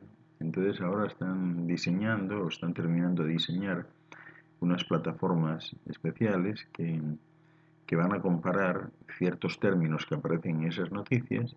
Por ejemplo, si alguien aparece que científicos de la NASA aseguraron, automáticamente va a haber un detonante ahí y se van a ir a la NASA a los últimos comunicados científicos, a ver si ciertamente coincide algo de eso o no coincide. Entonces, si no es así, pues van a eliminar la noticia automáticamente. Y si ese grupo que la produjo sigue en ese plan, pues quedarán eliminados de Facebook, de YouTube también, ¿no? Hay demasiada basura en YouTube de cosas de estas, de que sí el fin del mundo, no sé qué. Y como hay tanta basura, o sea, cuanta más basura haya, más miedo genera, ¿no? Yo no sé si os acordáis vosotros que yo a veces lo comento mucho, como en el año 2012 teníamos siempre un grupo de colombianos de Queens, ¿os acordáis de ellos? Bastantes. Bueno, que eran un montón, que venían allí y no faltaba ni uno, ¿no? Hasta que, claro, alguien me comentó que es que estaban viniendo porque yo, de alguna manera, les inspiraba paz y tranquilidad porque estaban aterrorizados, ¿no?, de que el mundo se acababa y ahí que había pasado. Entonces, bueno, pues en aquellos seminarios, y yo por más que les decía y tal, esperaron realmente a diciembre, ¿no? Y en diciembre, cuando vieron que no había pasado nada en el mundo y ya estamos a salvo, y ya a partir de enero ya se relajaron, dice, ya ahora no nos interesa gran cosa, porque lo que nos interesa realmente es estar todavía vivitos y coleando, ¿no? Y ahí enseguida, sí, exacto. Vilma y Héctor, es posible que las grandes potencias tengan desarrolladas tecnologías que les permiten contar con platos voladores, aunque no se aproxime a la tecnología de los seres del espacio. Claro que sí.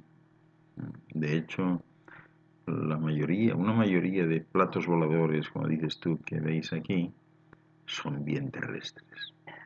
Son bien terrestres. Los otros no son así. El otro día alguien me mandó un video que acababan de hacer por casualidad, que era, o sea, se veía como algo en el cielo, ¿no? Y de repente entraba en el agua, ¿no? Y entraba en el agua, pues como si tiras una piedra, ¿no? No sé, un impacto en el agua, saltando, olas, y me preguntaba, digo, no, los verdaderos ovnis, entre comillas, entran y salen del agua del mismo modo que la luz atraviesa un cristal. O sea, no hay espuma, no hay olas, no hay nada, no. O sea que sí, la mayoría, Héctor y Bill, la mayoría son hechos aquí. Y en este sentido, pues claro, hay que recordar siempre aquellos proyectos que fue cuando se empezaron, ¿no? El proyecto Brill y Thule de los tiempos de Hitler, que dieron lugar al gran proyecto Haunebu, que fue trasplantado a los Estados Unidos cuando aquellos científicos alemanes fueron contratados después de la guerra por las universidades norteamericanas y constituyeron el germen de lo que hoy es la NASA, y todo eso se lo llevaron para allá. Todo lo que tenían, aquellos platos hechos. Hay mucho material en internet, o sea, busca por ahí. los ovnis de Hitler. Todo empezó ahí.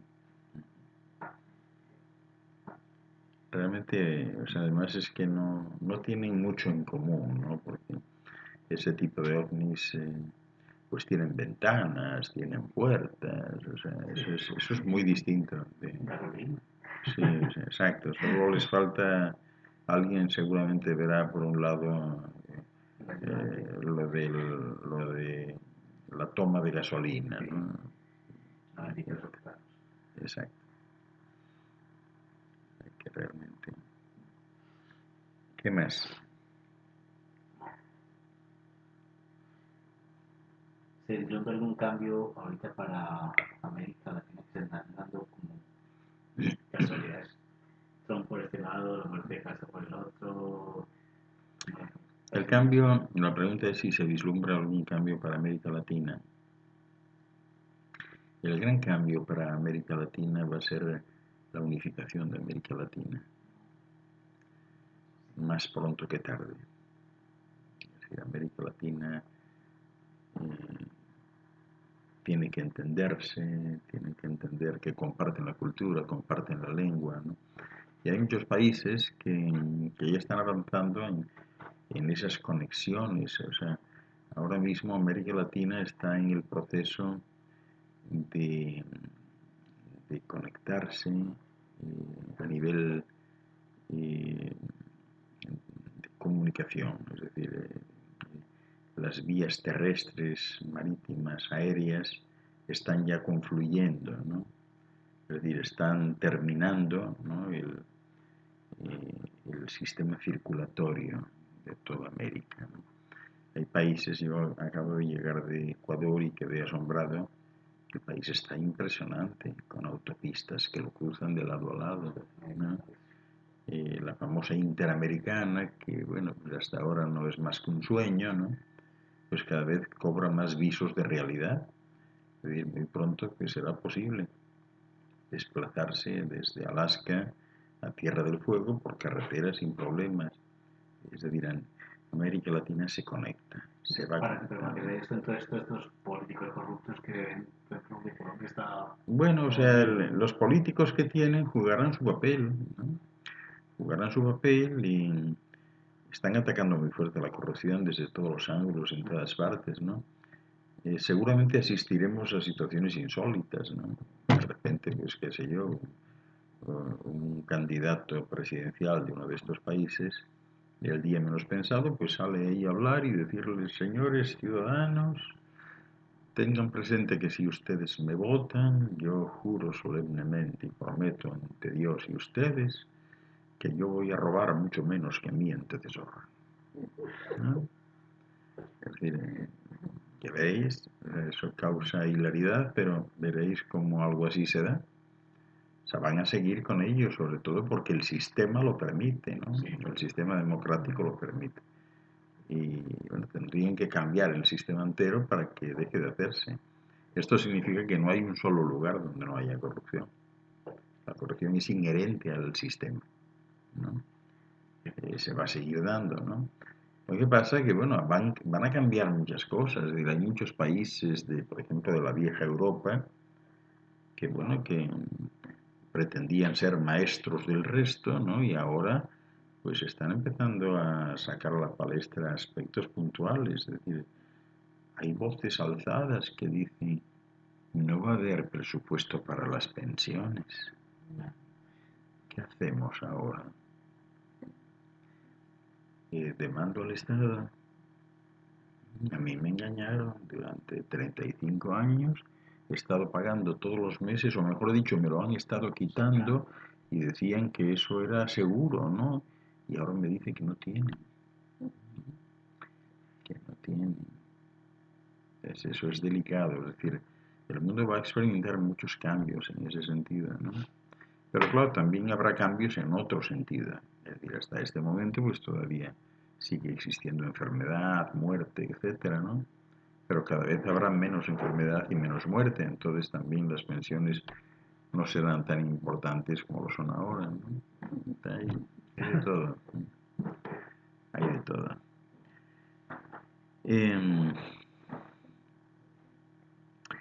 Hay seres que tienen ojos casi como insectos, existen, sí, los hay. Soy Clementina y de Heaven's Gate lo que me cautivó fue su gran belleza, me sirvió de inspiración artística y mientras la dibujaba, para integrarla en una escultura, me preguntaba si habría vida. Además, me hizo pensar que vivimos en un universo por descubrir. Clementina, pues claro, o sea, con la óptica de aquí está todo sin descubrir, todo sin descubrir. O sea, la percepción sensorial e incluso científica de lo que hay es nada, es mínimo. O sea, nosotros estamos en una aldea de la periferia de la galaxia y ni siquiera conocemos la capital de la provincia en donde vivimos, aquí en este rincón de la galaxia. O sea, está todo por descubrir.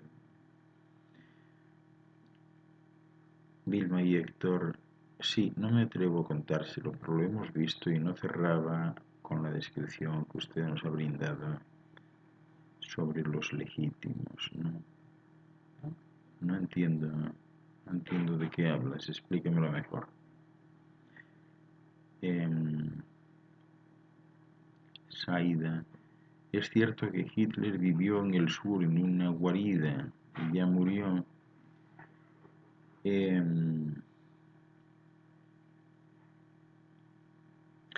Bueno, yo no puedo entrar en eso exactamente, pero efectivamente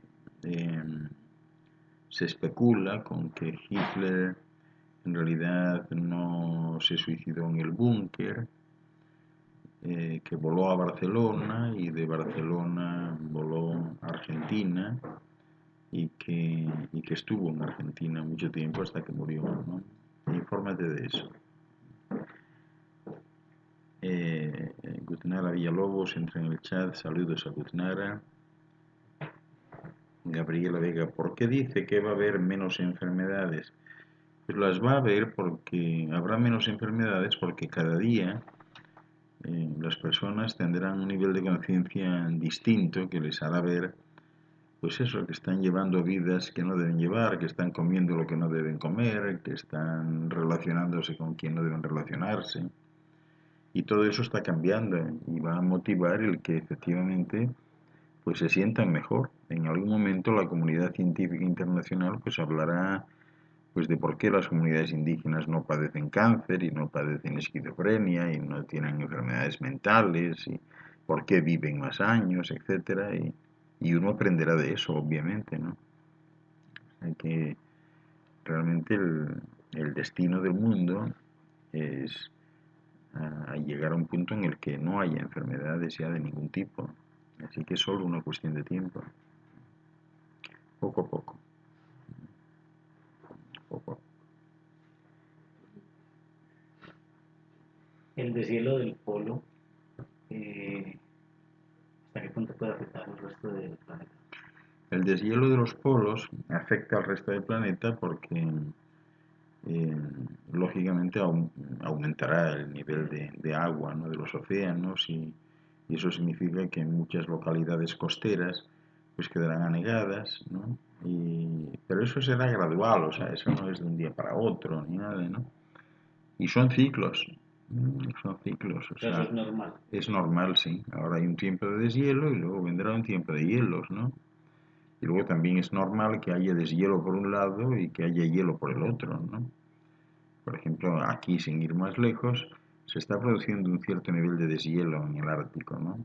Pero, por ejemplo, está iniciándose una glaciación que ya casi llega hasta Nueva York. Hay inviernos muy crudos. Yo no sé si estáis enterados, pero aquí hay personas que solían ir el fin de semana a Upstate New York y ahora con el frío, el temporal, el hielo que suele haber en los inviernos, no pueden mantener esas casas. Y entonces se da una situación muy curiosa. A lo mejor siguen yendo a la casa, pero la mitad de la casa la cierran para usar solo la calefacción de la otra mitad. Y entonces así ahorrarse, porque o sea, el costo de la energía es enorme aquí. Y eso se está dando. Entonces esto también tiene otras implicaciones de las que ya había hablado en alguna ocasión, ¿no? Cuando el frío baje, ¿no?, pues en la misma proporción baja la comunidad humana, ¿no? Entonces, claro, hablar, por ejemplo, de, como decía este hombre, de la frontera con México, mejor no hables de frontera y garantízate que no haya frontera para cuando hordas de americanos quieran ir a México, donde hay mejor clima y se está mejor, ¿no? O sea, eso está ya ahí. Y los mexicanos respiran papel. Exacto. Keila, ¿es posible aumentar la vibración cuando se vive con personas que no tienen interés en aumentar la suya y o que no les interesan los temas espirituales? Sí, eh, es posible aumentarla porque desarrollas capacidades especiales como la paciencia, la tolerancia, ¿verdad? Eh, puedes incluso pues, desarrollar el nivel que tienes de integración con otros, ¿no? No sé, o sea, hay muchas formas en que aún así te puedes elevar. Sin embargo, la tendencia es a que este tipo de personas terminen integrándose, reuniéndose con otras que piensan igual que ellos, que están igual que ellos, porque bueno, existe la equivocación, el error. Hay personas que se han unido a las personas equivocadas, pues porque al principio, no sé, se presentaron en medio de una especie de actuación. Es decir, hay matrimonios donde ninguno fue sincero con el otro, ¿no? Él se presentó como el más lindo, el más fuerte y el más sabio de esta parte de la galaxia, y resultó que no era ni lindo, ni sabio, ni fuerte, ¿no? Y ella se presentó como la reina de los cielos y resulta que ni era reina ni había estado nunca en los cielos, ¿no? Entonces, bueno, pues al final, lógicamente, pues hay una diáspora de cada uno, ¿no? Y es normal que así sea, ¿no? Saludos de Gutnara, besos a todos. Daniel y Seiris, feliz noche, saludos, igual para vosotros. Gutnara desde la universidad tratando de conectarme. A este paso te van a echar de ahí, ¿eh? Tienes que tener cuidado porque imagínate tú. Sí, qué cosas, ¿no? Pero en fin. Es casualidad que todos los que estamos aquí lo estemos. No, no es casualidad, no. No es casualidad. Hay alguna razón por la que todos estamos aquí. Hay algo que nos une, si no, no estaríamos aquí. Y que nos une pues libremente, ¿no? Puesto que ni vosotros pedís nada, ni yo os lo pido a vosotros, ¿no? Ni recibo nada a cambio. O sea, salvo demostraciones de amistad y de cariño, ¿no? En ese mismo sentido, los que estamos aquí ya hemos estado juntos antes en otra vida distinta a esta. Puede ser, o sea, dice César, si los que estamos aquí hemos estado juntos antes, puede ser, pero no es imprescindible eso, no, simplemente los que estamos aquí ahora, que vibramos en la misma sintonía, pues nos juntamos, nos gusta juntarnos, ¿no? A fin de cuentas eso es lo que pasa con las familias. Las familias tienen unos amigos cercanos y tienen otros en otro sitio, pero hay unos, dice, con estos qué bien, vamos al fin del mundo porque qué gente más buena y qué conexión, ¿no? Con los otros nos vemos de vez en cuando, pero es que ella me tiene celos y cada vez que me compro unos pendientes me mira de una manera. Entonces uno tiende a integrarse con aquellos con los que comulga mejor, ¿no? O sea, es como una ley natural, ¿no? Una ley natural. Lo positivo atrae a lo positivo, y lo negativo atrae a lo negativo, ¿no? O sea que Sí, es nada. cierto que lo que se teme se atrae. Lo que se teme no es que se atraiga inmediatamente, es que como estás más alerta ante eso, ¿por qué lo temes? Exactamente, te vas a dar cuenta de eso si pasa por delante de ti. Si no lo temes, pasará 1000 veces y tú no le vas a prestar atención, ¿no? Entonces, claro, como le estás dibujando una atención especial, pues vas a acabar identificándolo, ¿no? O sea, al final conviene no temer nada, ¿no? Y claro, no temes cuando usas tu intuición. Cuando usas tu intuición terminas no temiendo, ¿no? Porque ves que todo te sale bien y que no has tenido que llamar a nadie, o sea, que todo lo fuiste arreglando tú porque iba surgiendo algo de dentro que así lo propiciaba, ¿no? Y así son las cosas, ¿no?